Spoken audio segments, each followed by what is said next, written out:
মা শিশুকালে নিয়ে গেলেন মাদ্রাসায়, যা বলতেছেন উস্তাদজি আমার সন্তানকে আপনি আলিফ বা তা সা শিখিয়ে দেন, আমার সন্তানকে আপনি কোরআন শিখান, আমার সন্তানকে আমি আলেম বানাবো, হাফেজ বানাবো। এই কথা বইলে তিনি চলে আসলেন। এইবার উস্তাদে কইম বাবা পড়ো আলিফ বা তা সা। যেই মাত্র উস্তাদে বলছে বাবা পড়ো আলিফ বা তা সা, ছোট্ট বাবু কুতুবুদ্দিন কথা বলতে পারেন না ঠিক মতো।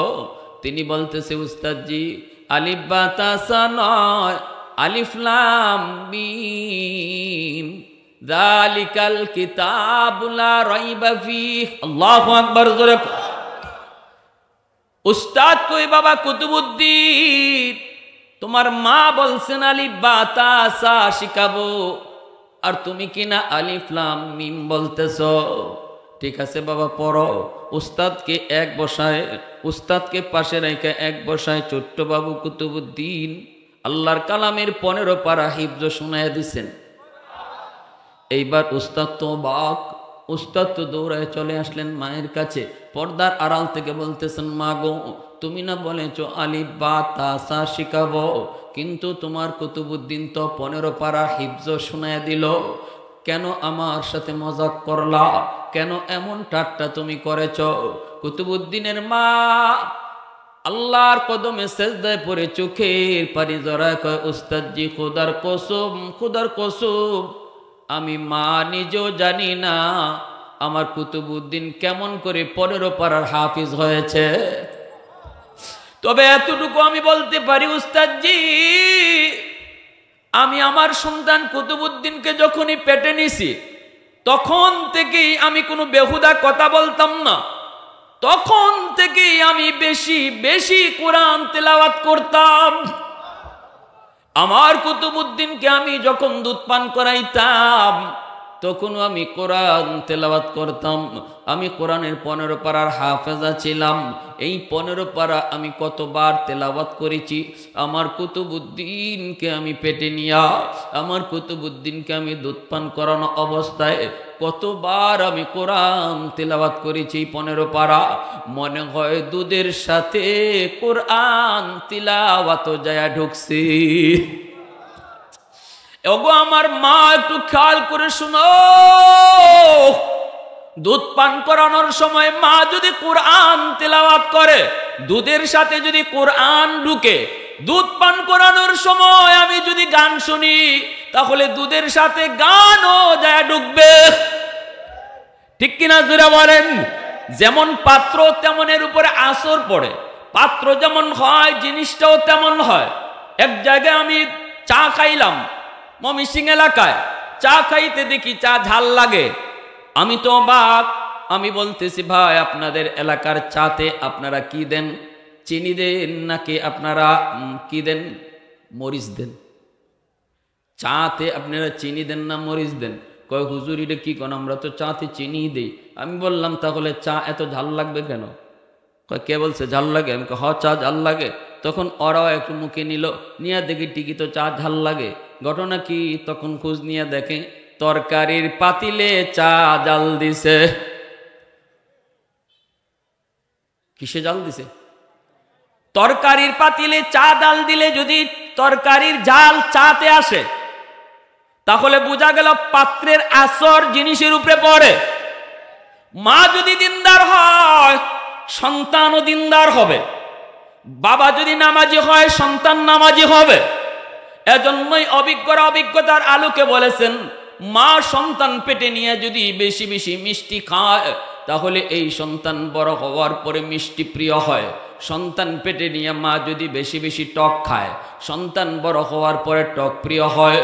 সন্তান পেটে নিয়ে মা যদি বেশি বেশি ঘুমায় সন্তান বড় হওয়ার পরে অলস হয়, অলস। সন্তান পেটে নিয়ে মা যদি বেশ একটু টুকটাক কামকাজ করে সন্তান বড় হওয়ার পরে কর্মঠ হয়। সন্তান পেটে নিয়ে মা যদি গান শুনে সন্তান বড় হয়ে গায়ক হয়। সন্তান পেটে নিয়ে যদি মা বেশি বেশি কোরআন তেলাওয়াত করে সন্তান অল্প দিনে হাফেজে কোরআন হয়। সন্তান পেটে নিয়ে যদি মা বেপরদায় চলে এই সন্তানের ব্রেইন ঢিলা হয়, প্রতিবন্ধী হয়।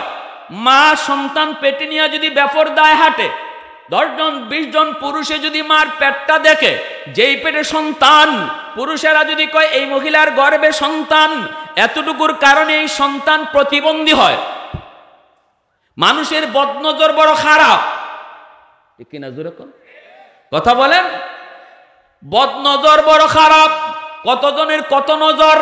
এই বদনজরের আসর তোমার সন্তানের উপরে যায় পড়বে, সে প্রতিবন্ধী হবে, ব্রেইন ঢিলা হবে, ডাক্তার চিকিৎসা করে কোনো কাম হবে না, লক্ষ লক্ষ টাকা খরচ হবে, লাভ হবে না।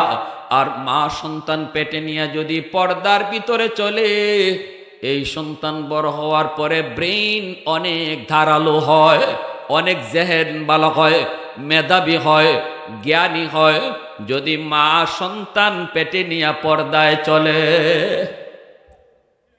কি ভাই অসুবিধা হইতেছে আপনাদের? কারা কারা সজাগ আছেন একটু হাত উঠে আল্লাহকে দেখেন। আল্লাহ কবুল করো, জোরে বলেন আমিন। আর একটু জোরে বলেন আমিন। তাহলে আল্লাহর কোরআনের পাওয়ার আসেনি না নাই? একটু জোরে বলে আসেনি না নাই? মাদ্রাসা যেখানে ওই এলাকার উপরে আল্লাহর রহমত বর্ষিত হয়, উলামায়ে কেরাম যেখানে ওই এলাকার উপরে আল্লাহর রহমত বর্ষিত হয়, হাফেজ কোরআনের যেই এলাকায় দাম, ওই এলাকায় রহমত নাজিল হয়। কারণ কুরআন আল্লাহ নাজিল করেছে রহমত বানায়া।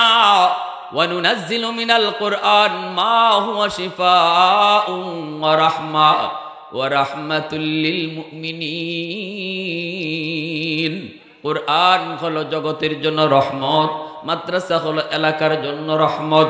এই এলাকার মধ্যে আল্লাহ পাক রহমতের চাদর দিয়া ডেকে রাখবে। যদি এলাকার মানুষ মাদ্রাসাকে ভালোবাসে, কেন মাদ্রাসাকে ভালোবাসে? কয় এখানে আমার মালিকের কালাম পড়ানো হয়। মাদ্রাসাকে ভালোবাসার অর্থ হলো আল্লাহর কালাম কোরআন কারীমকে ভালোবাসা, ঠিক কিনা? মাদ্রাসাকে কেন ভালোবাসি? কারণ এই মাদ্রাসায় আল্লাহর কালাম পড়ানো হয়। মাদ্রাসাকে কেন বাসি? কারণ এই মাদ্রাসায় আমার নবীর আদর্শ শেখানো হয়। তাহলে মাদ্রাসাকে ভালোবাসার অর্থ কোরআনকে ভালোবাসা। মাদ্রাসাকে ভালোবাসার অর্থ হলো মায়ার নবীকে ভালোবাসা। কোনো নেতার আদর্শ মাদ্রাসায় পড়ানো হয় না, কোনো নেত্রীর আদর্শ মাদ্রাসায় পড়ানো হয় না। না না, কালমার্স, মাওসেতুং, এমুক আর তমুকের আদর্শ পড়ানো হয় না। মাদ্রাসায় আমার নবীর আদর্শ পড়ানো হয়, ঠিক কিনা ভাই? হ্যাঁ, কি ছিল আমার নবীর আদর্শ? আমার নবী, রহমতের নবী আলী রাদিয়াল্লাহু তাআলা আনহুকে নিয়ে যাইতেছেন। একটু মনোযোগ দিয়ে শুনেন ঘটনাটা। আলী রাদিয়াল্লাহু তাআলা আনহুকে নিয়ে আল্লাহর নবী ইহুদি একটা এলাকা দিয়ে যাচ্ছেন। ওই অবস্থায় একজন মুসলমান দৌড়ে আসছে। ওই এলাকার একজন মুসলমান আইসা বলতেছে, হুজুর আমি বড় বিপদে আছি। আল্লাহর নবী কই, কি বিপদ বলো? কয় আমার এলাকার সব মানুষ ইহুদি, অভাব দূর হয় না, দুর্ভিক্ষ দূর হয় না। আমি বললাম তোমরা কালেমা পড়ে মুসলমান হয়ে যাও, তাহলে আল্লাহ তোমাদের অভাব দূর করে দিবে। ওরা আমার কথায় সবাই কালেমা পড়ে মুসলমান হয়েছে, কিন্তু ইয়া রাসূলুল্লাহ অভাব দূর হয় না, অভাব তো দূর হয় না। মুসলমান তো আমার কথায় হলো, কিন্তু অভাব তো দূর হয় না। এবার সব ইহুদি আমাকে জানায় দিল, তোমার কথায় কালেমা পড়ে মুসলমান হয়েছি, কিন্তু অভাব তো গেল না। তাড়াতাড়ি করে আমাদের ঘরে খাবার ব্যবস্থা করো, কারণ তোমার কথায় মুসলমান হয়েছি। যদি তুমি আমাদেরকে সাহায্য না করো, তাহলে আমরা আবারও ইহুদি ধর্মে ঢুকে যাব। ইয়া রাসূলুল্লাহ, বড় বিপদ, আমি একজন গরিব মানুষ, আমি কেমন করে ওদেরকে সাহায্য করব? ওগো নবীজি, আমি আপনাকে পেয়েছি, আপনি আমাকে সমাধান দিন, আপনি আমাকে একটা বুঝ দিন। এখন আমি কি করব? আমার কথায় তো ওরা মুসলমান হলো, এখন যদি সাহায্য করতে না পারি, ওরা কিন্তু আবারও ইহুদি ধর্মে ঢুকে পড়বে। রহমতের নবী, মায়ার নবী তখন আলী রাদিয়াল্লাহু তাআলা আনহুর দিকে তাকালেন। নবীজি তাকায় বলতেছেন, আলী রে, ও আলী, বাইতুল মালে কিছু আসেনি ওদেরকে সাহায্য করার মতো? আলী বলেন, নবী গো, বাইতুল মাল একদম খালি, দেওয়ার মতো কিছুই নাই, কেমন করে কি দিব? রহমতের নবীও পড়েছেন টেনশনে, তখন তো খেজুরের মৌসুম না, আল্লাহর নবী কেমনি কি করবেন? হঠাৎ করে একজন ইহুদি, বহুত বড় ধনী একজন ইহুদি নবীজির সামনে এসে কয়, মুহাম্মদ, আমি তোমাকে সাহায্য করব এই মুহূর্তে, 40 মিসকাল স্বর্ণ মুদ্রা দিব, বিনিময়ে আমাকে 40 মণ খেজুর দিবা, তবে এখন না, খেজুরের মৌসুমে দিবা, 3 মাস পর। কয় মাস পর? 3 মাস পর আমাকে 40 মণ খেজুর দিবা।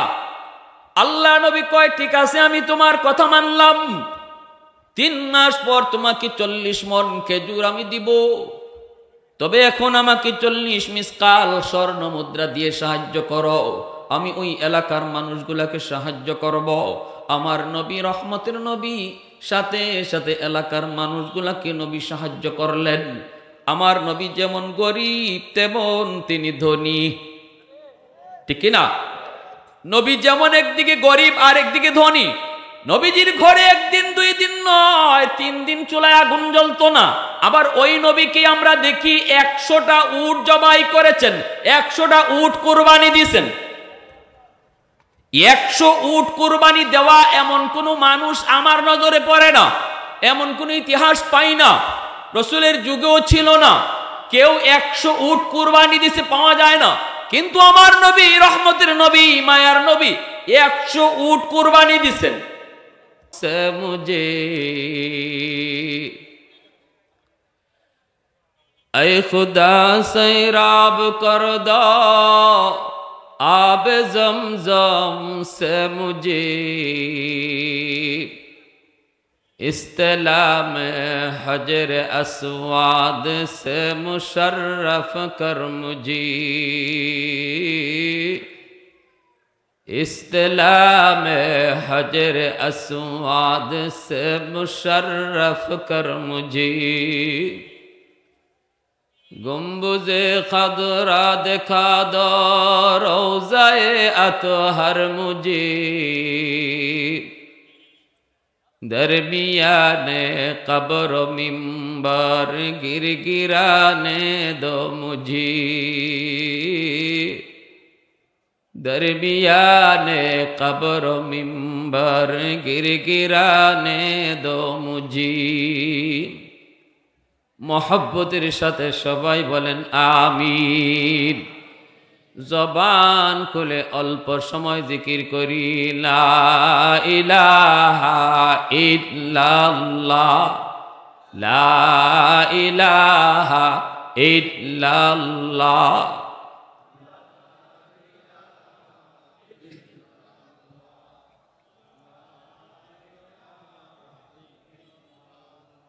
मोहब्बतेर साथे आवाज करे ला इलाहा इल्लाल्लाह।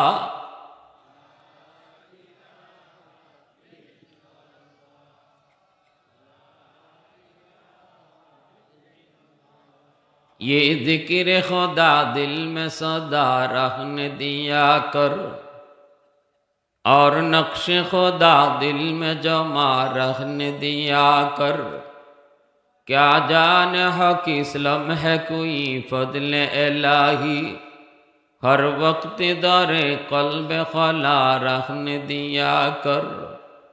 मुर्शिद की नजर गज़ बसर से न होती है, क्या खुश नजरी खुश नजरी खुश नजरी है, क्या खुश नजरी खुश नजरी खुश नजरी है। दिल तूर के दिल जूर दिया सबका खुदा से, क्या दिल शिकानी दिल शिकानी दिल शिकानी है, क्या दिल शिकानी दिल शिकानी दिल शिकानी है। ला इलाहा इल्लल्लाह, जुड़े ला इलाहा इल्लल्लाह।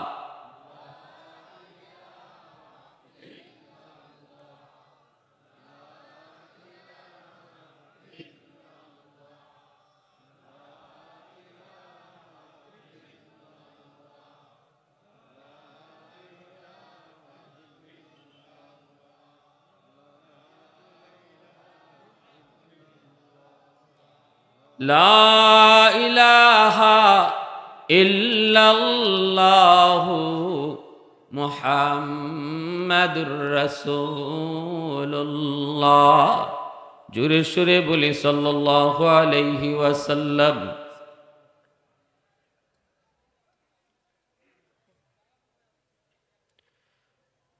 ঐতিহ্যবাহী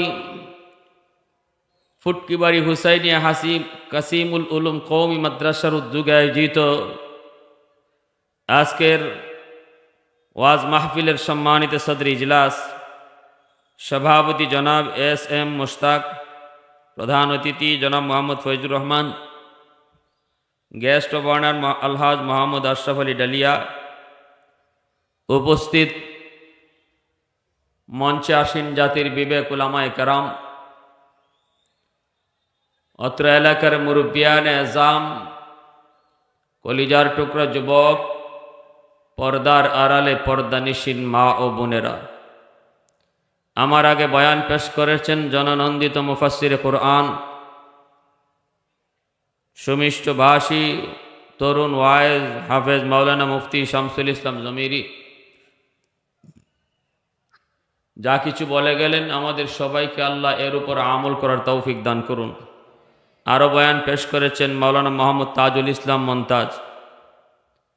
মুআজ্জাজ হাজিরিন, আল্লাহ পাক দয়া করে মায়া করে আমাকে আপনাকে এই মুহূর্তে দুনিয়ার সমস্ত ব্যস্ততা থেকে মুক্ত করে শুধুমাত্র কেবলমাত্র আল্লাহ এবং আল্লাহর রাসূলের মহব্বত আর ভালোবাসা অন্তরে নিয়ে কোরআন হাদিসের মাহফিল তথা আমার নবীর হাদিসের ভাষায় জান্নাতের বাগানে আমাকে আপনাকে আসার বসার কিছু দিনই কথা শোনার তৌফিক দিয়েছেন। এজন্য সবাই শুকরিয়াতা আওয়াজ করে মালিকের দরবারে কালিমাতুশ শুকুর বলি আলহামদুলিল্লাহ।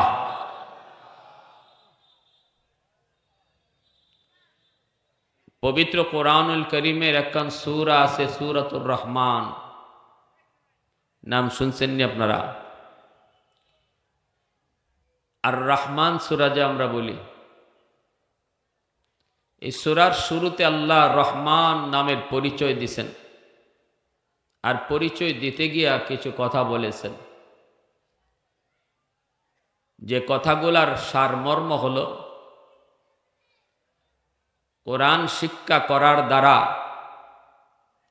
কোরআনী জিন্দিগি কায়েম করার দ্বারা একজন মানুষ আল্লাহর তালিকায় মানুষ হয়। যদি কোরআনের শিক্ষা বা কোরআনী জিন্দিগি কোনো মানুষ ফলো না করে, সে মানুষের কাছে যত বড় মানুষই হোক না কেন, আল্লাহর তালিকায় সে মানুষ না, আল্লাহ তারে মানুষ বলতে রাজি না।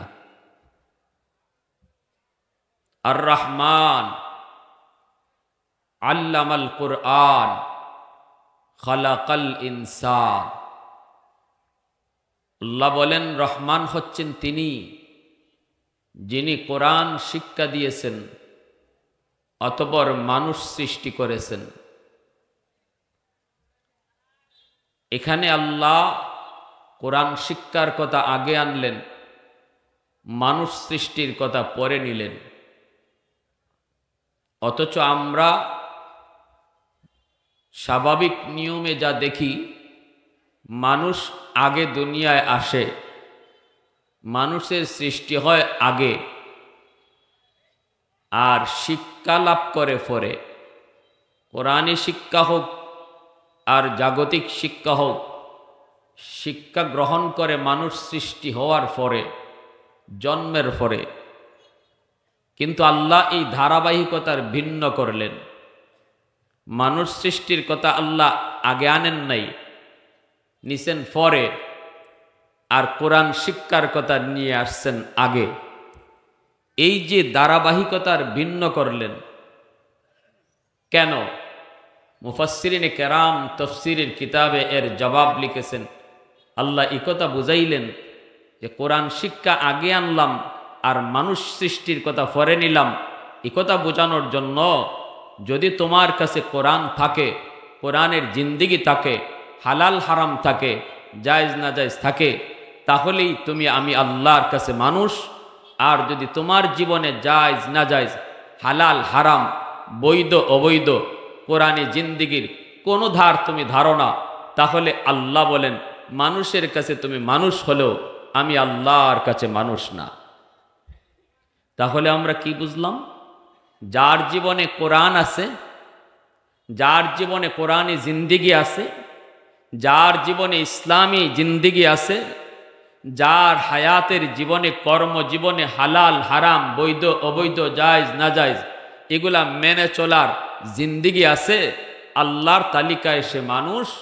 আর যার জীবনে হালাল হারাম নাই, জায়েজ না জায়েজ নাই, বৈধ অবৈধ নাই, যা পায় তা খায়, যা করতে মন চায় তাই করে, আল্লাহর তালিকায় সে অমানুষ। আল্লাহর তালিকায় সে কি? সে ডাক্তার হলেও মানুষ না যদি তার জীবনে হালাল হারাম না থাকে। ইঞ্জিনিয়ার হলেও আল্লাহ বলেন সে মানুষ না যদি তার জীবনে বৈধ অবৈধ না থাকে। কথা বুঝেননি আপনারা আমার কথা? কি ভাই? তাহলে কোরআন মানুষকে মানুষ বানায়। আমার আপনার সন্তানকেও কোরআনই শিক্ষা মানুষের সন্তান বানায়। মানুষের সন্তান জন্ম নিলেই মানুষ হয় না। মুরগির বাচ্চা জন্ম নিলে মুরগি হয়, মানুষের বাচ্চা জন্ম নিলেই মানুষ হয় না, তাকে মানুষ বানাতে হয়।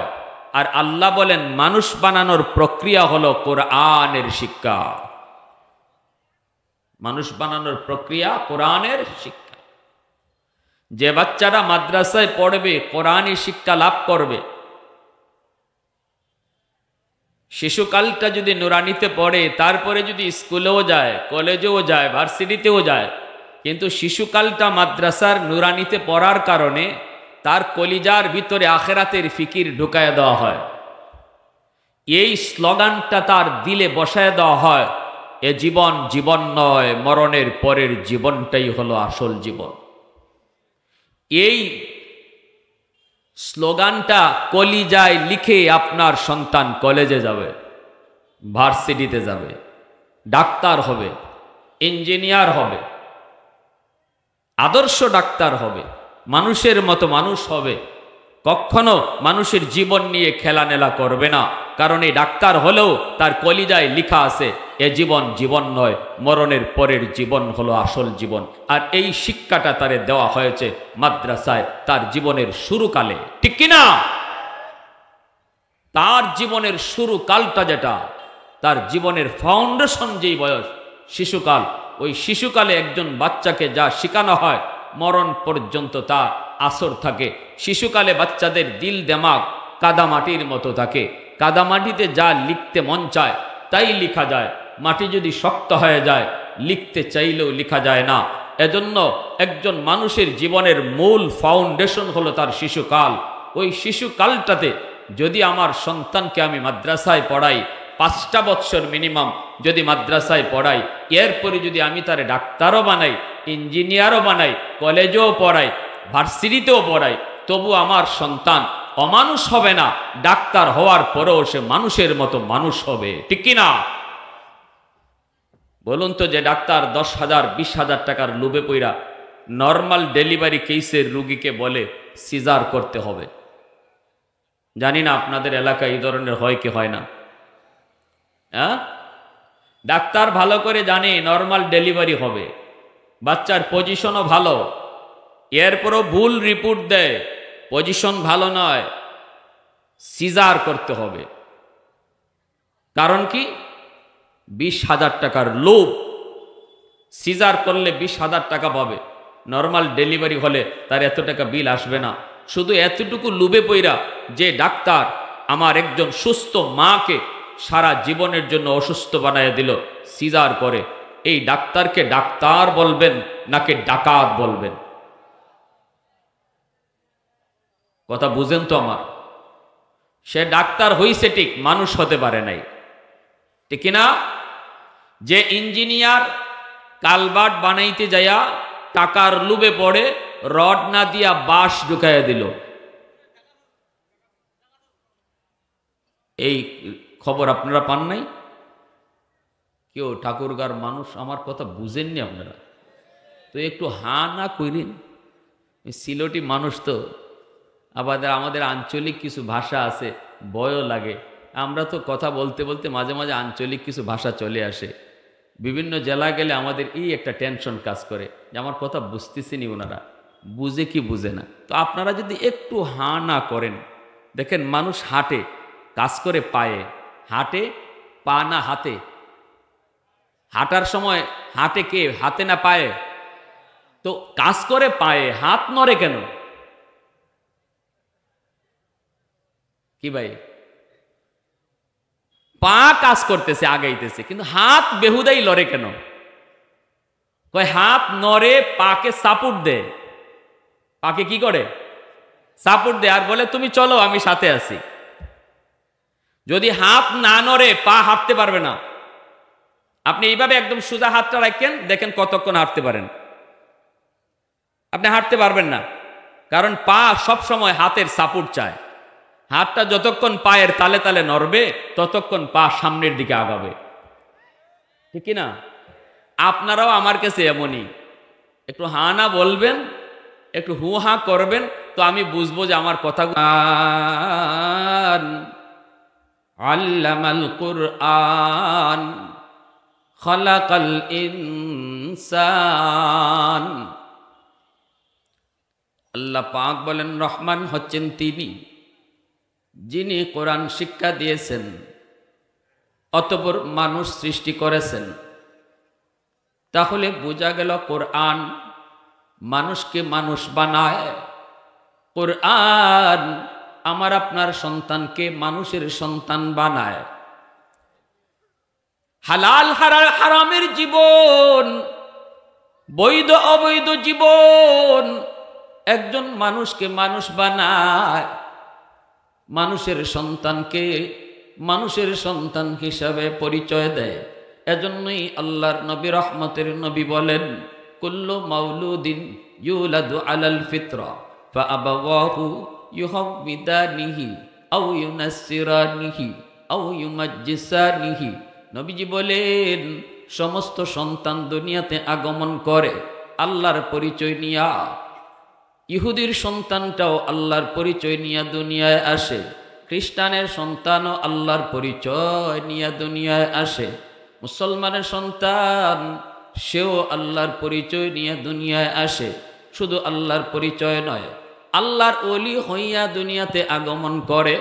মঈনুদ্দিন চিশতি, আব্দুল কাদের জিলানীর মতো আমার আপনার সন্তান দুনিয়াতে আল্লাহর ওলি হয়ে দুনিয়ায় আসে। কথাটা আমার নয়, কথাটা হলো আমার নবী রহমতের নবীর কথা। আমার নবীর কথার মধ্যে কোনো সন্দেহ আসেনি? একটু জোরে আওয়াজ দেখুন, সন্দেহ আসেনি? আল্লাহ নবী বলেন উম্মতের দল, তোমার সন্তান আজ বেনামাজি, সুদকুর, ঘুষখোর, যত যা কিছু হোক না কেন, যত বড় নাফরমান হোক না কেন, দুনিয়ায় যখন আসছে মঈনুদ্দিন চিশতির মতো অলি হয়ে আইছে, আব্দুল কাদের জিলানীর মতো অলি হইয়া দুনিয়াতে আগমন করেছে। এরপরে নবীজি বলেন তার মা তার বাবা তাদের সিদ্ধান্ত ভুল হওয়ার কারণে এই সন্তানের বুজুর্গি নষ্ট হয়েছে, বিলায়াত নষ্ট হয়েছে। বাপ মার সিদ্ধান্ত ভুল হওয়ার কারণে ফাআবাওয়াহু ইউহাউবিদানিহি আও ইউনাসসিরানিহি আও ইউমাজ্জিসানিহি। মায়ার নবী রহমতের নবী বলেন তার মা তার বাবা তাকে ইহুদি বানায়, বাপ মা তারে নাসারা বানায়, বাপ মা তারে মুশরিক বানায়। হিন্দুর পোলাটাও দুনিয়াতে আসার সময় হিন্দু হয়ে আসে না, খ্রিস্টানের সন্তানও দুনিয়াতে আসার সময় খ্রিস্টান হয়ে আসে না। ইহুদির সন্তান দুনিয়াতে আসার সময় ইহুদি হয়ে আসে না, বরং আল্লাহর ওলি হইয়া দুনিয়ায় আসে। আল্লাহু আকবার, জোরে কর। নবীজি বলেন তার মা তার বাবা তারে ইহুদি বানায়, তার মা তার বাবা তারে নাসারা বানায়, তার বাপ মা তারে খ্রিস্টান বানায়। বাপ মার সিদ্ধান্ত ভুল হওয়ার কারণে সে বেনামাজি হয়, বাপ মার সিদ্ধান্ত ভুল হওয়ার কারণে সে মদকুর হয়, গাঞ্জাকুর হয়। কেমনে হয়? কেমনে হয়? এই সন্তান দুনিয়াতে আসার পর মা বাবাকে সবার আগে শিক্ষক পায়, ঘরটারে সবার আগে বিদ্যালয় পায়, ঠিক কিনা? ঘর হলো সর্বপ্রথম বিদ্যালয়, আর মা বাবা হলো সর্বপ্রথম উস্তাদ। এই বিদ্যালয়, এই মাদ্রাসা, এই বিদ্যালয়, এই ঘর, এই উস্তাদ, তাদের কাছ থেকে এই ঘরের ভিতরে সন্তান যা কিছু দেখে, যা কিছু সে শুনে, এই সব কিছু তার দিল দেমাগের ভিতরে বসে যায়। ঘরের ভিতরে গান বাজনা চলে, সে কিন্তু দুনিয়াতে আসছে অলি হইয়া। গান বাজনার পরিবেশ এই সন্তানের বুজুর্গি নষ্ট করে। বাবা বেনামাজি, মা বেনামাজি, তাদের বেনামাজি হওয়ার কারণে সন্তানের উপরে এর বদ আসর করে। এরপরে বাপ মা তারে এমন প্রতিষ্ঠানে লেখাপড়া করায় যেই প্রতিষ্ঠানে আল্লাহর পরিচয় নাই, যেই প্রতিষ্ঠানে পরকালের কোনো কথা নাই, যেই প্রতিষ্ঠানে আমার নবীর আদর্শের কোনো আলোচনা হয় না রে যুবক। ওই প্রতিষ্ঠানে আমার সন্তানকে আমি পড়াইলাম, আগডুম বাগডুম শিখাইলাম, কিন্তু আমার আল্লাহর পরিচয় তারে শিখাইলাম না। এ জীবন জীবন নয়, মরণের পরের জীবন। মরণের পরের জীবনটাই হলো আসল জীবন। এমন কোন স্লোগান, এমন কোন থিওরি তার কলিজায় দেওয়া হয় নাই। এমন প্রতিষ্ঠানে শিশুকালে তারে পড়াইলাম, যেই প্রতিষ্ঠানের পরিবেশে থাকার কারণে তার বুজুর্গি নষ্ট হলো, আল্লাহর পরিচয় সে ভুলে গেল, সে বেনামাজি হলো। কিয়ামতের ময়দানে ওই সন্তান আল্লাহকে ডাক দিয়া বলবে, রব্বানা আতিহিম দিফাইনি মিনাল আযাব ওয়ালআনহুম লানান কাবীরা। সন্তান কইব, আল্লাহ আমাকে তুমি জাহান্নামে ফালায় দিবা। অসুবিধা নাই, জাহান্নামে ফালাও, কারণ আমি সুদকুর, আমি ঘুষখোর, কারণ আমি হারামখোর, কিন্তু আমার আব্বা আম্মার একটু ডাক দিয়া আনো। ও মালিক, আমি তো দুনিয়ায় এসেছিলাম তোমার পরিচয় কলিজায় লইয়া, কিন্তু আমার এই বুজুর্গি নষ্ট করেছে আমার মা, নষ্ট করেছে আমার বাবা। ভুল সিদ্ধান্ত নেওয়ার কারণে, ভুল সিদ্ধান্ত নেওয়ার কারণে কোথায় পড়লে পরে তোমাকে চিনবো, কোথায় লেখাপড়া করলে পরে আখিরাত জানবো, কোথায় পড়লে পরে মানুষের মতো মানুষ হওয়া যায়। আমি শিশুকালে তা বুঝতাম না, আমি তা জানতামও না, কিন্তু আমার মা আমার বাবা তারা ভালো করে তারা তখন বুঝতেন, তারা তখন জানতেন। তাদের উপরে আমার জীবনের সিদ্ধান্ত, আমার জীবনের মূল সব কিছু তাদের হাতেই ছিল। ওই জায়গায় আমার মা কেন এমন ভুল করলো, কেন আমার বাবা এমন ভুল করলো, কেন আমার ওই প্রতিষ্ঠানে পড়াইল না, যেখানে পড়লে পরে আমি নামাজি হতাম, যেখানে পড়লে পরে আমি হালাল পথে চলতাম, কেন আমাকে ওই প্রতিষ্ঠানে পড়াইল না, যেই প্রতিষ্ঠানে পড়লে পরে আমি আখিরাত জানতাম, আমার নবীর আদর্শ মতো চলতাম। আমার মাকে ডাকো, আমার বাবাকে ডাকো, আমাকে যেই পরিমাণ শাস্তি তুমি জাহান্নামে দাও, আমার মা বাবাকে এর চেয়ে ডাবল শাস্তি দাও। জোরে কোন নাউজুবিল্লাহ, একটু জোরে আওয়াজ দিয়ে কোন নাউজুবিল্লাহ। কলিজার টুকরা সন্তান বাপ মার জন্য ডাবল শাস্তির আবদার করব। যেই সন্তানের জন্য এত মায়া, এত দরদ, যেই সন্তানের জন্য আমি রক্তকে বাণী করি, যেই সন্তানকে নিয়ে স্বপ্ন দেখি, এই সন্তানের লেখাপড়ার জীবনে যদি আমি ভুল সিদ্ধান্ত নেই, কিয়ামতের ময়দানে এই সন্তান আল্লাহর আদালতে বাপ মাকে কাঠগড়ায় দাঁড় করাবে। বাপ মারে কাঠগড়ায় দাঁড় করায় কইব, আল্লাহ আমার বাপরে জিগাও, মারে জিগাও, ডাক্তার বানাইছে ঠিক, কিন্তু মুসলমানি শিখায় নাই, ঠিক কিনা জোরে কও। আমার আব্বা আমাকে ইঞ্জিনিয়ার বানাইছে ঠিক, কিন্তু মুসলমানি শিখায় নাই। ডাক্তার আমার বড় পরিচয় নয়, আমার সন্তানের বড় পরিচয় হলো মুসলমানের সন্তান। ইঞ্জিনিয়ার আমার সন্তানের বড় পরিচয় নয়, সবচেয়ে বড় পরিচয় হলো আমার সন্তান মুসলমানের সন্তান। এজন্য সবার আগে তাকে মুসলমানি শিখাও, 5 বছর নুরানি মাদ্রাসায় পড়াও, মুসলমানি শিখাও, এরপরে তারে ডাক্তার বানাও, ইঞ্জিনিয়ার বানাও। অসুবিধা নাই, সে মুসলমানি আর ভুলবে না। না না, বাপমা আল্লাহর কাছ থেকে দায় মুক্ত হয়ে যাবে। এজন্য বলি যুবক, সন্তান জন্ম দিলেই মানুষ হয় না, এই সন্তানকে মানুষ বানাইতে হয়। আর মানুষ বানানোর ফ্যাক্টরি হলো মাদ্রাসা। ঠিক কিনা? প্রশংসা করব কার? একটু জোরে আওয়াজ দিয়ে বলেন কার? আর একটু জোরে মালিকের নাম, একটু জোরে বলেন কার? আলহামদুলিমান কাদ্দারা খাইরাম ওয়া ফাবালা,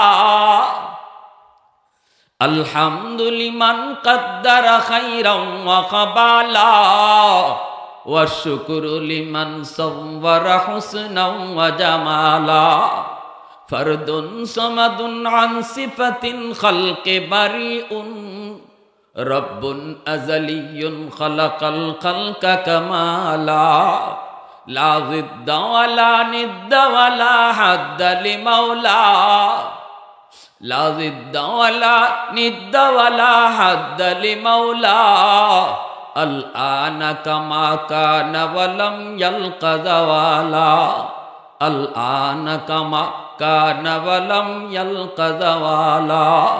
মুসলমানের আওয়াজে বলেন আল্লাহু আকবার, আরো জোরে আল্লাহু আকবার।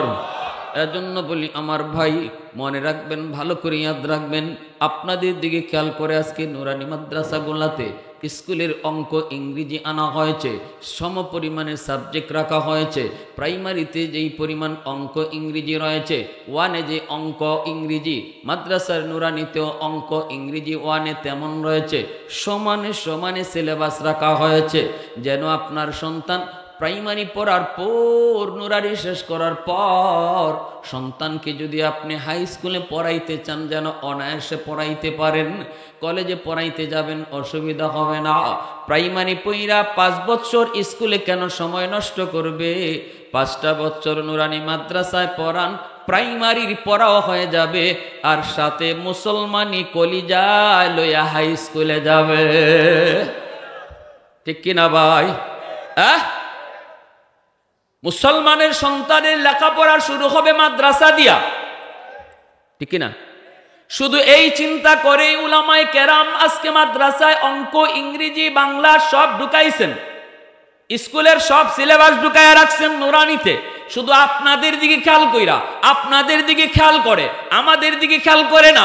কারণ আমরা উলামায়ে কেরাম, আমাদের সন্তানকে আমরা কলেজে পড়াবো না, আমাদের সন্তানকে আমরা ইঞ্জিনিয়ার বানাবো না, আমাদের সন্তানকে ডাক্তার বানাবো না। আমরা উলামায়ে কেরাম, আমরা আমাদের সন্তানকে হাফেজ বানাবো, আলেম বানাবো। কিন্তু আপনারা যারা ডাক্তার বানাইতে চান, অসুবিধা নাই, আমরা আপনাকে সাপোর্ট করি, ধন্যবাদ জানাই। আলেম হওয়া যেমন দরকার, ডাক্তার হওয়াও তেমন দরকার, মুফতি সাহেব যেমন প্রয়োজন, ইঞ্জিনিয়ারের তেমন প্রয়োজন। কিন্তু আমি বলি শুনেন, আপনার সন্তানকে ডাক্তার বানাবেন, বানান, কিন্তু 5টা বছর নুরানি মাদ্রাসায় পড়াইলে সে তো মুসলমানি শিখা ডাক্তার হবে। কারণ ডাক্তার পরিচয় বড় নয়, মুসলমানের সন্তানের বড় পরিচয় হলো তারে সে মুসলমানের সন্তান। এজন্য আমার ভাইরা একটু মনোযোগ দিয়ে খেয়াল করে কথাগুলি বোঝার চেষ্টা করেন। এজন্য আমি বলি, আর যদি সন্তানকে আপনি আলেম বানান, হাফেজে কোরআন বানান, তাহলে তো নূরুন আলা নূর, এর উপরে আর কোনো সিদ্ধান্ত হয় না। কারণ কোনো বাবা সন্তানকে আলেম বানাইয়া ঠগে নাই। আসতে কেন? কোনো মা কোনো বাবা সন্তানকে হাফেজ বানাইয়া ঠগে নাই। ঠিক কিনা জোরে কন? আমার আব্বা আমাকে আলেম বানাইয়া ঠগেন নাই। হ্যাঁ, আমি প্রাইমারি পড়েছি, স্কুলে প্রাইমারি পড়েছি, বৃত্তি পেয়েছি, এরপর আমার আব্বা আমাকে মাদ্রাসায় দিয়েছেন। চাচারা নিষেধ করেছে, দাদারা নিষেধ করেছে, পোলাটারে মাদ্রাসায় দিও না, কেমনে পড়বে, কেমনে চলবে, বউ ফালবে কি কইরা, সংসার চালাবে কি কইরা, মাদ্রাসায় পড়লে পরে চলতে পারবে না। কত বাধা, কত বাধা। এরপর আমার আব্বা বাধা মানেন নেই। আব্বা বলছেন, আমারে বলছেন যে গাও আমার সন্তানকে জিজ্ঞেস করো স্কুলে পড়বে না মাদ্রাসায় পড়বে। চাচারা জিজ্ঞেস করেছেন বাবা কোথায় পড়বা, স্কুলে পড়বা না মাদ্রাসায় পড়বা। আমিও ফার্স্ট চান্সে বলে দিয়েছি মাদ্রাসায় পড়ব। সিদ্ধান্ত ফাইনাল, ঠিক না? সবাই জেনারেল শিক্ষায় শিক্ষিত। আমার গোষ্ঠীর মধ্যেও কেউ মাদ্রাসায় নাই, আমার কেউ নাই, রক্তের ভিতরে কেউ মাদ্রাসায় নাই, আমি প্রথম। এরপরে থেকে আলহামদুলিল্লাহ হইতেছে, কিন্তু আমি প্রথম। এজন্য এই লাইন কেউ ভালো পাইতো না। শুধুমাত্র আমার আব্বার কলিজার ভিতরে উলামায়ে কেরামের প্রতি দরদ আর ভালোবাসা বেশি ছিল। যদিও আমার আব্বা একজন সরকারি হেলথ ইন্সপেক্টর, সরকারি একজন চাকুরিজীবী, কিন্তু সময় কাটাইতেন, দিল থেকে ভালোবাসতেন উলামায়ে কেরামকে। যার কারণে সিদ্ধান্ত নিয়েছেন আমার সন্তানকে আমি আলেম বানাবো। চাচারা বিরোধিতা করছেন, এরপরও সিদ্ধান্ত মাদ্রাসায়। বলুন তো আমার আব্বা লস হলো না লাভ হলো? আমার ইমিডিয়েট আপন ছোট ভাই, বর্তমানে আইন উপদেষ্টা আসিফ নজরুল, তার একান্ত সচিব আপন ছোট ভাই আমার। সে আওয়ামী লীগ আমলেও আইন মন্ত্রণালয়ের সচিব ছিল, বর্তমানে সে আসিফ নজরুলের একান্ত সচিব। যত বড় সচিবই হোক না কেন, যত বড় পোস্টই যাক না কেন, বলুন তো আমাকে বাংলাদেশের যতজন মানুষই চিনে, আমার ভাই যত বড় সচিবই হোক তারে কয়জনে চিনে? হ্যাঁ, এজন্য বলি বাবা, দিলটা পরিষ্কার করে সন্তানকে মাদ্রাসায় যদি দাও, আল্লাহকে খুশি করার জন্য, আখিরাতের পুঁজি হওয়ার জন্য, বানাবার জন্য যদি মাদ্রাসায় দাও, তাহলে কোনো দিন কোনো মা বাবা ঠকে নাই, তুমিও ঠকবে না। ঠিক কিনা ভাই? জোরে কর।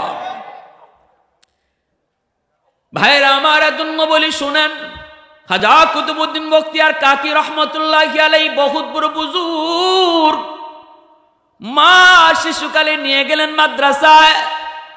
যা বলতেছেন, উস্তাদজি আমার সন্তানকে আপনি আলিফ বা তা সা শিখিয়ে দেন, আমার সন্তানকে আপনি কোরআন শিখান, আমার সন্তানকে আমি আলেম বানাবো, হাফেজ বানাবো। এই কথা বইলে তিনি চলে আসলেন। এইবার উস্তাদে কইম বাবা পড়ো আলিফ বা তা সা। যেই মাত্র উস্তাদে বলছে বাবা পড়ো আলিফ বা তা সা, ছোট্ট বাবু কুতুবউদ্দিন কথা বলতে পারেন না ঠিক মতো। তিনি বলতেছে, উস্তাদজি আলিফ বা তা সা নয়, আলিফ লাম মিম, যালিকাল কিতাবু লা রাইবা ফীহ। আল্লাহু আকবার। জোরে উস্তাদ কই, বাবা কুতুবউদ্দিন তোমার মা বলছেন আলিফ বা তা সা শিখাবো, আর তুমি কিনা আলিফ লাম মিম বলতেছো। ঠিক আছে বাবা পড়ো। উস্তাদকে এক বসায়, উস্তাদকে পাশে রেখে এক বসায় ছোট্ট বাবু কুতুবউদ্দিন আল্লাহর কালামের 15 পারা হিফজ শোনায় দিছেন। এইবার উস্তাদ তো বাক, উস্তাদ তো দৌড়ায় চলে আসলেন মায়ের কাছে। পর্দার আড়াল থেকে বলতেছেন, মা গো তুমি না বলেছো আলিফ বা তা সা শিখাবো, কিন্তু তোমার কুতুবউদ্দিন তো 15 পারা হিফজ শোনায় দিল, কেন আমার সাথে মজাক করলা? কেন এমন ঠাট্টা তুমি করেছ? কুতুবউদ্দিনের মা আল্লাহর কদমে সেজদায় পড়ে চোখের পানি জড়ায় কয়, উস্তাদজি খোদার কসম, খোদার কসম আমি মা নিজেও জানি না আমার কুতুবউদ্দিন কেমন করে 15 পারার হাফিজ হয়েছে। তবে এতটুকু আমি বলতে পারি, উস্তাদজি আমি আমার সন্তান কুতুবউদ্দিনকে যখনই পেটে নিছি, তখন থেকেই আমি কোনো বেহুদা কথা বলতাম না, তখন থেকেই আমি বেশি বেশি কোরআন তেলাওয়াত করতাম। আমার কুতুবউদ্দিনকে আমি যখন দুধ পান করাইতাম, তখনও আমি কোরআন তেলাওয়াত করতাম। আমি কোরআনের 15 পারার হাফেজা ছিলাম। এই 15 পারা আমি কতবার তেলাওয়াত করেছি। আমার কুতুবউদ্দিনকে আমি পেটে নিয়া, আমার কুতুবউদ্দিনকে আমি দুধ পান করানো অবস্থায় কতবার আমি কোরআন তেলাওয়াত করেছি 15 পারা। মনে হয় দুধের সাথে কোরআন তিলাওয়াত যায় ঢুকছি। ওগো আমার মা, একটু খেয়াল করে শুনো, দুধ পান করানোর সময় মা যদি কোরআন তেলাওয়াত করে, দুধের সাথে যদি কোরআন ঢুকে, দুধ পান করানোর সময় আমি যদি গান শুনি, তাহলে দুধের সাথে গানও যায় ঢুকবে। ঠিক কিনা জোরে বলেন? যেমন পাত্র তেমনের উপরে আসর পড়ে, পাত্র যেমন হয় জিনিসটাও তেমন হয়। এক জায়গায় আমি চা খাইলাম, ময়মনসিংহ এলাকায় চা খাইতে দেখি চা ঝাল লাগে। আমি তো অবাক, আমি বলতেছি ভাই আপনাদের এলাকার চাতে আপনারা কি দেন, চিনি দেন নাকি আপনারা কি দেন, মরিচ দেন? চাতে আপনারা চিনি দেন না মরিচ দেন? কয় হুজুর এটা কি কোন, আমরা তো চাতে চিনি দেই। আমি বললাম তাহলে চা এত ঝাল লাগবে কেন? কয় কে বলছে ঝাল লাগে? আমি হ চা ঝাল লাগে। তখন ওরাও একটু মুখে নিল, নিয়ে দেখি টিকি তো চা ঝাল লাগে। ঘটনা কি? তখন খোঁজ নিয়ে দেখে তরকারির পাতিলে চা জাল দিছে। কিসে জাল দিছে? তরকারির পাতিলে চা ডাল দিলে যদি তরকারির জাল চাতে আসে, তাহলে বোঝা গেল পাত্রের আসর জিনিসের উপরে পড়ে। মা যদি দিনদার হয়, সন্তানও দিনদার হবে। বাবা যদি নামাজি হয়, সন্তান নামাজি হবে। এজন্যই অভিজ্ঞরা অভিজ্ঞতার আলোকে বলেছেন, মা সন্তান পেটে নিয়ে যদি বেশি বেশি মিষ্টি খায়, তাহলে এই সন্তান বড় হওয়ার পরে মিষ্টি প্রিয় হয়। সন্তান পেটে নিয়ে মা যদি বেশি বেশি টক খায়, সন্তান বড় হওয়ার পরে টক প্রিয় হয়। সন্তান পেটে নিয়ে মা যদি বেশি বেশি ঘুমায়, সন্তান বড় হওয়ার পরে অলস হয়, অলস। সন্তান পেটে নিয়ে মা যদি বেশ একটু টুকটাক কামকাজ করে, সন্তান বড় হওয়ার পরে কর্মঠ হয়। সন্তান পেটে নিয়ে মা যদি গান শুনে, সন্তান বড় হয়ে গায়ক হয়। সন্তান পেটে নিয়ে যদি মা বেশি বেশি কোরআন তেলাওয়াত করে, সন্তান অল্প দিনে হাফেজে কোরআন হয়। সন্তান পেটে নিয়ে যদি মা বেপরদায় চলে, এই সন্তানের ব্রেন ঢিলা হয়, প্রতিবন্ধী হয়, প্রতিবন্ধী হয়। মা সন্তান পেটে নিয়ে যদি বেপরদায় হাঁটে, 10 জন 20 জন পুরুষে যদি মার পেটটা দেখে, যেই পেটে সন্তান, পুরুষেরা যদি কয় এই মহিলার গর্ভে সন্তান, এতটুকুর কারণে এই সন্তান প্রতিবন্ধী হয়। মানুষের বদনজর বড় খারাপ, ঠিক কিনা জোরে কথা বলেন? বদনজর বড় খারাপ। কতজনের কত নজর, এই বদনজরের আসর তোমার সন্তানের উপরে যায় পড়বে, সে প্রতিবন্ধী হবে, ব্রেন ঢিলা হবে, ডাক্তার চিকিৎসা করে কোনো কাম হবে না, লক্ষ লক্ষ টাকা খরচ হবে, লাভ হবে না। আর মা সন্তান পেটে নিয়ে যদি পর্দার ভিতরে চলে, এই সন্তান বড় হওয়ার পরে ব্রেন অনেক ধারালো হয়, অনেক জেহেন ভালো হয়, মেধাবী হয়, জ্ঞানী হয়। যদি মা সন্তান পেটে নিয়ে পর্দায় চলে, কি ভাই অসুবিধা হইতেছে আপনাদের? কারা কারা সজাগ আছেন একটু হাত তুলে আল্লাহকে দেখেন। আল্লাহ কবুল করো, জোরে বলেন আমিন। আর একটু জোরে বলেন আমিন। তাহলে আল্লাহর কোরআনের পাওয়ার আসেনি না নাই? একটু জোরে বলে আসেনি না নাই? মাদ্রাসা যেখানে ওই এলাকার উপরে আল্লাহর রহমত বর্ষিত হয়, উলামায়ে কেরাম যেখানে ওই এলাকার উপরে আল্লাহর রহমত বর্ষিত হয়, হাফেজে কোরআনের যেই এলাকায় দাম, ওই এলাকায় রহমত নাজিল হয়। কারণ কোরআন আল্লাহ নাজিল করেছে রহমত বানায়া। ওয়া নুনাজ্জিলু মিনাল কোরআন মা হুয়া শিফাউন ওয়া রাহমা ওয়া রাহমাতুল লিল মুমিনিন। কোরআন হলো জগতের জন্য রহমত, মাদ্রাসা হলো এলাকার জন্য রহমত। এই এলাকার মধ্যে আল্লাহ পাক রহমতের চাদর দিয়া ডেকে রাখবে যদি এলাকার মানুষ মাদ্রাসাকে ভালোবাসে। কেন মাদ্রাসাকে ভালোবাসে? কয় এখানে আমার মালিকের কালাম পড়ানো হয়। মাদ্রাসাকে ভালোবাসার অর্থ হলো আল্লাহর কালাম কোরআন কারীমকে ভালোবাসা, ঠিক কিনা? মাদ্রাসাকে কেন ভালোবাসি? কারণ এই মাদ্রাসায় আল্লাহর কালাম পড়ানো হয়। মাদ্রাসাকে কেন বাসি? কারণ এই মাদ্রাসায় আমার নবীর আদর্শ শেখানো হয়। তাহলে মাদ্রাসাকে ভালোবাসার অর্থ কোরআনকে ভালোবাসা। মাদ্রাসাকে ভালোবাসার অর্থ হলো মায়ার নবীকে ভালোবাসা। কোনো নেতার আদর্শ মাদ্রাসায় পড়ানো হয় না, কোনো নেত্রীর আদর্শ মাদ্রাসায় পড়ানো হয় না। না না, কাল মার্কস, মাও সেতুং, এমুক আর তমুকের আদর্শ পড়ানো হয় না, মাদ্রাসায় আমার নবীর আদর্শ পড়ানো হয়। ঠিক কিনা ভাই? হ্যাঁ, কি ছিল আমার নবীর আদর্শ? আমার নবী, রহমতের নবী আলী রাদিয়াল্লাহু তাআলা আনহুকে নিয়ে যাইতেছেন। একটু মনোযোগ দিয়ে শুনেন ঘটনাটা। আলী রাদিয়াল্লাহু তাআলা আনহুকে নিয়ে আল্লাহর নবী ইহুদি একটা এলাকা দিয়ে যাচ্ছেন। ওই অবস্থায় একজন মুসলমান দৌড়ে আসছে। ওই এলাকার একজন মুসলমান আয়েশা বলতেছে, হুজুর আমি বড় বিপদে আছি। আল্লাহর নবী কই, কি বিপদ বলো? কয়, আমার এলাকার সব মানুষ ইহুদি, অভাব দূর হয় না, দুর্ভিক্ষ দূর হয় না। আমি বললাম তোমরা কালেমা পড়ে মুসলমান হয়ে যাও, তাহলে আল্লাহ তোমাদের অভাব দূর করে দিবে। ওরা আমার কথায় সবাই কালেমা পড়ে মুসলমান হয়েছে, কিন্তু ইয়া রাসূলুল্লাহ অভাব দূর হয় না, অভাব তো দূর হয় না। মুসলমান তো আমার কথায় হলো, কিন্তু অভাব তো দূর হয় না। এবার সব ইহুদি আমাকে জানায় দিল, তোমার কথায় কালেমা পড়ে মুসলমান হয়েছি, কিন্তু অভাব তো গেল না। তাড়াতাড়ি করে আমাদের ঘরে খাবার ব্যবস্থা করো, কারণ তোমার কথায় মুসলমান হয়েছি। যদি তুমি আমাদেরকে সাহায্য না করো, তাহলে আমরা আবারও ইহুদি ধর্মে ঢুকে যাব। ইয়া রাসূলুল্লাহ, বড় বিপদ, আমি একজন গরিব মানুষ, আমি কেমন করে ওদেরকে সাহায্য করব?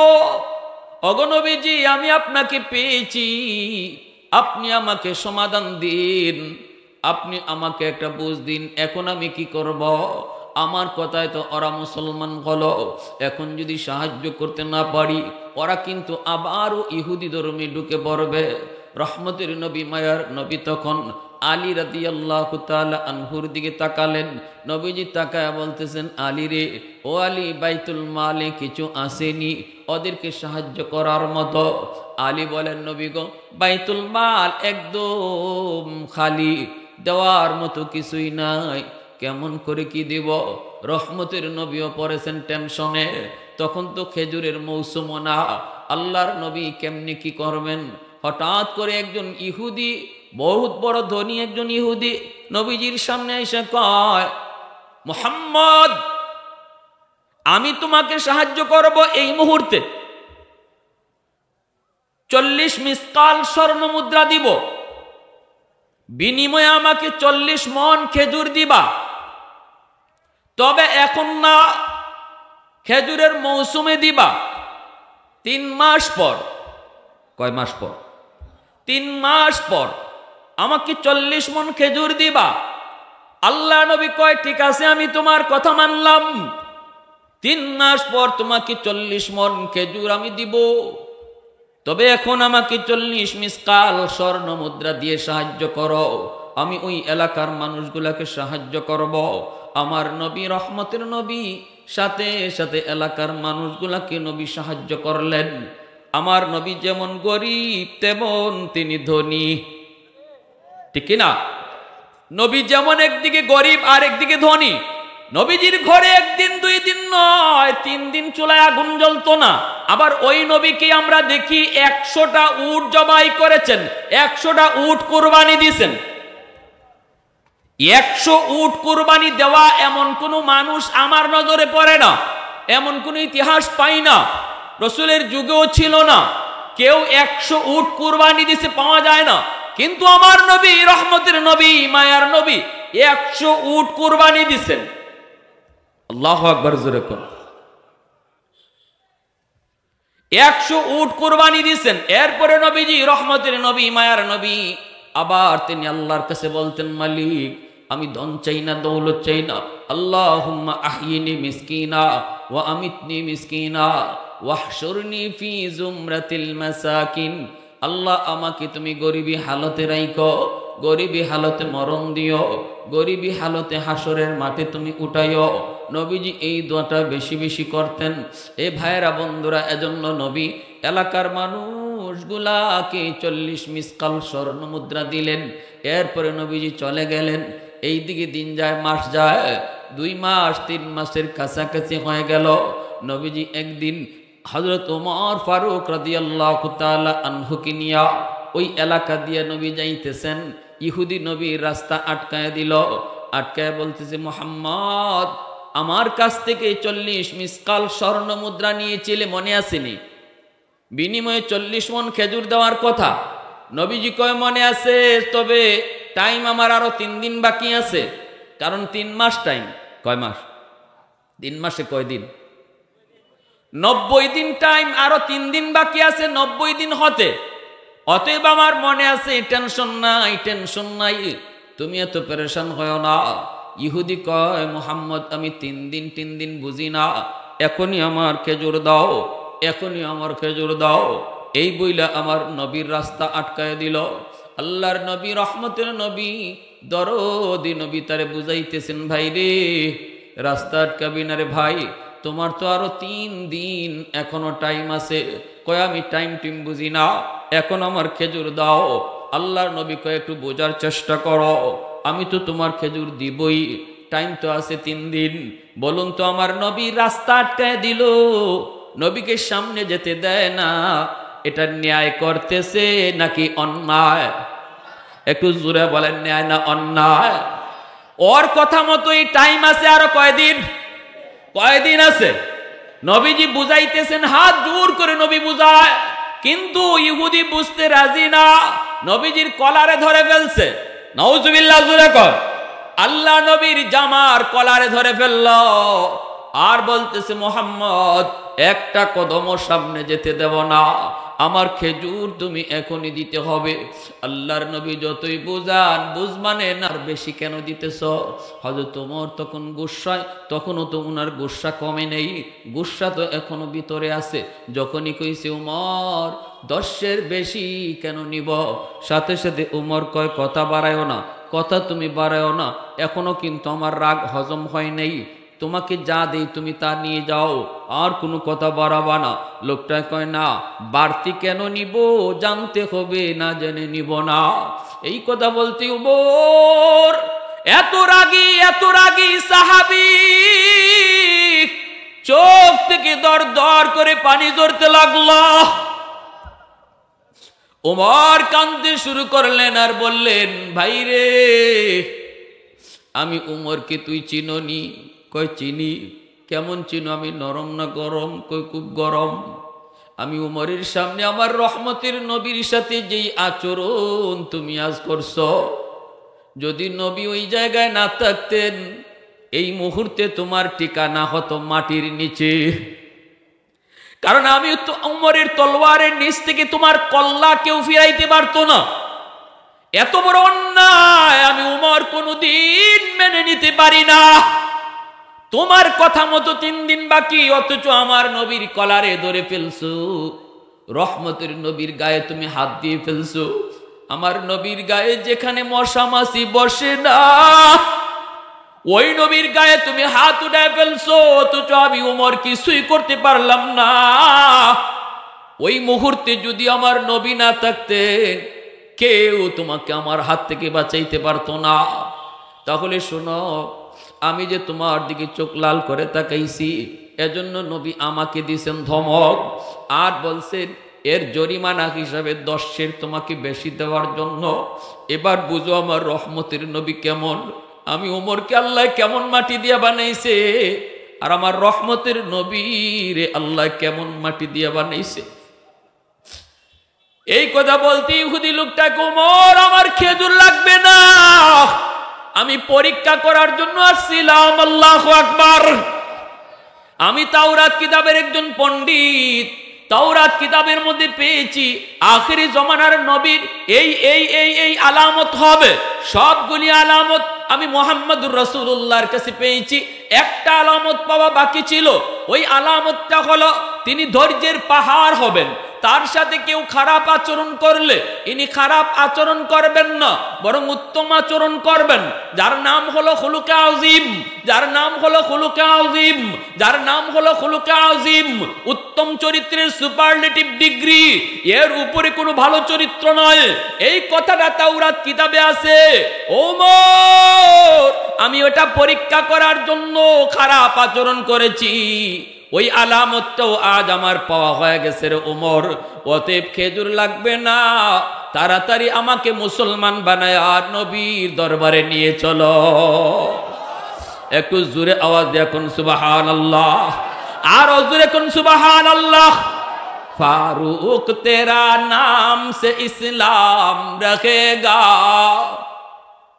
फारूक तेरा नाम से इस्लाम रखेगा, दुनिया की अदालत में तेरा नाम रहेगा, दुनिया की अदालत में तेरा नाम रहेगा, सिद्दीक तेरा नाम से इस्लाम रहेगा, दुनिया की सदाकत में तेरा नाम रहेगा, दुनिया की सदाकत में तेरा नाम रहेगा, उस्मान तेरा नाम से इस्लाम रहेगा, दुनिया की सखावत में तेरा नाम रहेगा, हैदार तेरा नाम से इस्लाम रहेगा, दुनिया की शजाअत में तेरा नाम रहेगा, मुआविया तेरा नाम से इस्लाम रहेगा, दुनिया की सियासत में तेरा नाम रहेगा। मुसलमान आवाज़े कुन अल्लाहु अकबर।